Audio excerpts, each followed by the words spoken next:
let's get into this art. I just made some art this week, which I'm really excited about. This I want to break it down, do a little kind of behind the scenes artist talk about this piece of artwork. Those of you that are watching the video can see it behind me on my wall still. I haven't like taken it off. The blue that's on there is tape holding it on, so that'll be taken off. But what it is a 62 inches tall, 42 inches wide, ink on paper with vinyl cuts as well. And so, as you probably know, I make a lot of portraits. I do a lot around politically inspired, motivated kind of topics and personalities.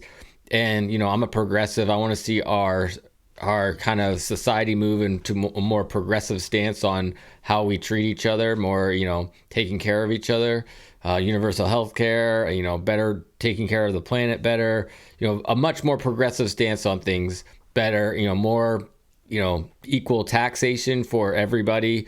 You know, like right now our middle class is just getting taxed too much versus how much our upper class is getting taxed and those kind of things. So there's just a lot of progressive ideas that I want to make sure there's happening.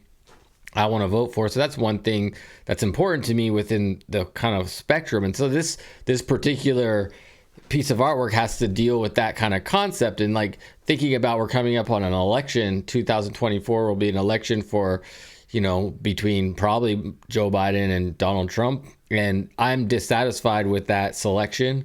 And so I made this AOC, Alexandria Ocasio-Cortez, for MFP, which is motherfucking president. And I had this idea I wanted to run with, kind of playing on this idea of the cult of personality with our politicians. I actually believe that in the messaging of AOC and what she stands for. And I would love to see her run for president someday. I put underneath of it, I put 20XX. Because I've done in the past, I had this t-shirt I made that said 2024, and I got a lot of pushback for that, for being like, A, she wouldn't run because Biden's running, but B, it's like people thought she was too young, but she wasn't, because she'll be the right age when the actual, you know, election happens and all those kind of things. So I just put XX, so it could live on at any time, you know, this year or next year, I should say, or 2028, or whenever it might happen. I would love to see her on the ticket as the kind of Democratic nomination, because she's a progressive, the kind of person I believe where we need our country to go is in a more progressive direction. So yeah. So break it down. The art of it all is, so it's her portrait, large on it, done in ink. I did some red on the outside around her head in acrylic, mixed with a little ink as well, black ink. And then on the surface, I did some writing. So I wrote with white ink, and then also with vinyl cuts. So I would use my Cricut Maker, and I cut some vinyl lettering for it and some lettering on the bottom. Some of the things it says. Across the top, it says "Speak truth to power." Across her eyes, it says "Vote." Down in the corner, kind of, it says AOC for MFP.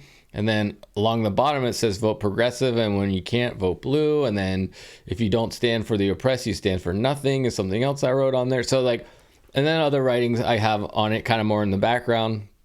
The things I want to point out the most is the evolution of getting to this piece of artwork, because I'm actually really excited how it turned out, and I'm excited to see where it takes me. Because one of the things I say about my artwork, my process as an artist, is each piece is kind of a sketch for the next one in a lot of ways. I don't do a lot of just ideating, I guess you could say, or like trying to make one piece perfect by doing a bunch of variations of it and then I just do something and go like, oh, did that work or not? And then take what worked and move it to the next one, or take what didn't work and change it and move it to the next one. But, you know, the idea of something not working too is very weird for me, because I don't like, nothing never doesn't work. If it doesn't work, I just change it in the path of doing it and then make it work. So like everything ends up working eventually in my pieces, unless I really mess up somehow. But so far that really hasn't happened for me. Like, I don't know what would need to happen, because I have this saying, this idea, it's like embrace the mistake. So it's just like, you know, think about it. I do ideate. I mean, the truth though is I do ideate, because I do a lot more ideation in my head. And this is my thing with art. It's like, I might have said this before to you, but I've said it at times where I equate myself to that idea of how Mozart could write a symphony in his head. And I know I'm not Mozart, and I'm probably not the same level of artist that he is as a musician, and a composer, but that's the way it works for me. It's like, I think I have a very clear vision in I work out what it looks like in my head, and then I can just do it. So it's not like I'm not ideating. I'm ideating I just don't do it physically. I don't make versions of it. I do all the version making in my head. So that's part of my process. But the things that I'm really excited about is I started this idea. I needed this text on the cover on it that I wanted to be a monotype. The idea of it being every letter taking up the same amount of space so that it could form this like grid for AOC, because the letters were 3 by 3, so a 6 block square, I guess you could say. AOC for FOR MFP. So it was just like that, and I wanted it just to be this kind of like even kind of thing, and I couldn't find a font face that worked for my idea. So what I ended up doing was I remembered in some previous work that I'd been working on, I made about a year ago almost now, I made a new kind of logo for myself, which I'm going to be redoing and using this font face. Every year I want to do a new basically like logo for myself. And last year I did the Swiss Modern kind of logo that inspired me to kind of think about a like font face for another like t-shirt I made that was woke AF, and I just made them all just even monotype like that, but they were very angled, like very square, sharp edges. And then but I remembered that, and I go like, well, let me develop that and see if I can use it for this. So I did that, and then I ended up developing it into the entire alphabet. So I have the entire alphabet in this format right now, which I hope to figure out how to put on like Google Fonts or something like that, so it's actually out there. And I think it'll be I'm really excited about the idea of talking about this, sharing this evolution of this piece and where it came from, because the pieces I did before are a clear evolution to this, like the Fonnie Willis and Jack Smith pieces, and then even the pieces I did before that where I was doing the trans rights or human rights, the Jinx and Lo-Fi Girl portraits, if you're familiar with those ones. But those ones I just used this idea of typography, but I gridded it and just drew the text.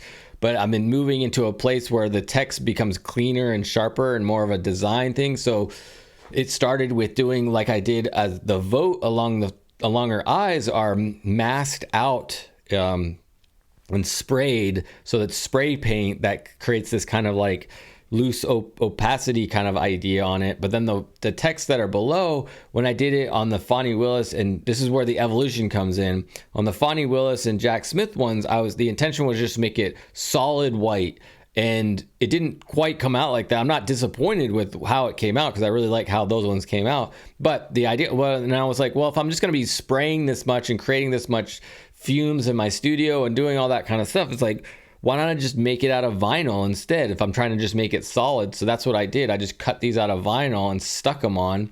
So like the AOC for MFP is vinyl, the Vote Progressive when you can't vote blue is vinyl, and that triangle shape or rectangle shape is also vinyl. And then, like I already described, the Vote and Speak Truth to Power is a mask. It's still cut with my vinyl machine, my vinyl maker, but it's the negative of it in a sense. And then I just use the outline to spray, because there's special kind of material you can use to spray. So what I'd like to do is take a nice photograph of this and make it into like artist prints, do like a limited edition, and see if there's potential interest in that idea.